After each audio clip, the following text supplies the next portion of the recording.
ఆనలను నిర్మూలిస్తాం.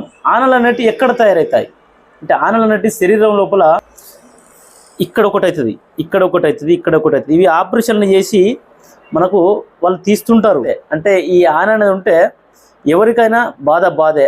మరి అలాంటి బాధ నిర్మూలన కోసము ఇప్పుడు ఇలా చూడండి, దానికి అద్భుతమైన రెమెడీ. అంటే ఇది తేనె మైనం అంటారు. ఇది చాలా వరకు అయితే అనేక రకాల వైద్యాలలో అయితే ఉపయోగపడుతుంది. మరి దీన్ని తయారు చేసుకునే విధానం ఫస్ట్ ఇలా చూడండి. వారి దగ్గర ఇలాంటి తేనె పిండినటువంటి గడ్డలు ఉంటాయి. ఇది చెట్టుకుంటాయి. ఇవి తేనెటీగలు దీన్ని సేకరించి చెట్టుకు పెడతాయి.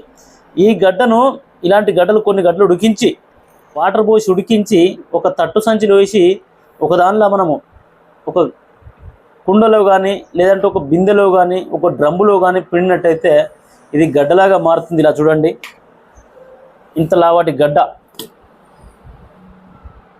ఈ విధంగా గడ్డ అనేది వస్తుంది ఇట్లా. అయితే ఇక్కడ మనం చేయాల్సిందల్లా ఇది తేనె మైనం అనేది ఒక 100 గ్రాములు తీసుకోండి. ఈ తేనె మైనం అనేది ఇట్లా చిన్న చిన్న పీసులుగా మీరే ఇట్లా కట్ చేసుకోండి. ఇట్లా దీనికి సగభాగము అనగా ఇది గిరావుల నెయ్యి, ఇది నాటి ఆవు నెయ్యి. ఇది మీరు ఈ నాటి ఆవు నెయ్యి లేకపోతే గిరావు కూడా ఉపయోగించుకోవచ్చు.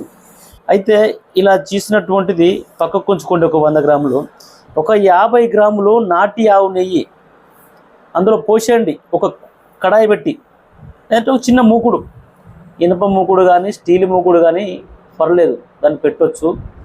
ఇది నెయ్యి పోసిన తర్వాత అది చిన్నగా మరుగుతుంటుంది. అదే సమయాన వీటిని ఇట్లా తయారు చేసుకున్నటువంటిది ఒక 100 గ్రాములు 50 గ్రాముల నెయ్యికి 100 గ్రాములు అందులో వేసి ఒక 5 నిమిషాలు ఇది కరిగిపోతుంది, అందులో మెల్ట్ అయిపోతుంది. ఆ తర్వాత ఉంటుంది ఈ తొడిమె, ఒక 2 తొడిమెలు తీసుకొని ఇలా మరుగుతున్న దానిలో ఓన్లీ తొడిమెలు మాత్రమే, ఇదంతా ఏం అవసరం లేదు. ఈ తొడిమెలు వేసి ఇది కొద్దిగా కలపండి. ఇట్లా ఇనుప గంటె కానీ లేదని ఇంకేమైనా చెంచా కానీ ఒక గంటేసి ఇలా కలపండి. దాన్ని ఒక నిమిషం పాటు కలిపేసి ఇది కొద్దిగా మన బ్లాక్ కలర్కి వచ్చేస్తుంది. స్టవ్ ఆఫ్ చేయండి, పేస్ట్ని తీసి ఇప్పుడు ఇదే ఎగ్జాంపుల్ ఇది అనుకున్నాం, ఇట్లా పెట్టేసాడు. ఇట్లా ఒక 3 రోజులు పెట్టేసరికి ఈ లోపలికి కుదురు ఎక్కడ ఉందో ఆ ఎండింగ్ వరకు ఇది తినేస్తుంది, నమిలి మింగేస్తుంది ఆనను. మీకు అప్పుడు మామూలు చర్మంగా అయిపోతుంది. మళ్ళీ ఇప్పుడు ఈ ఆన అనేది ఉండదు.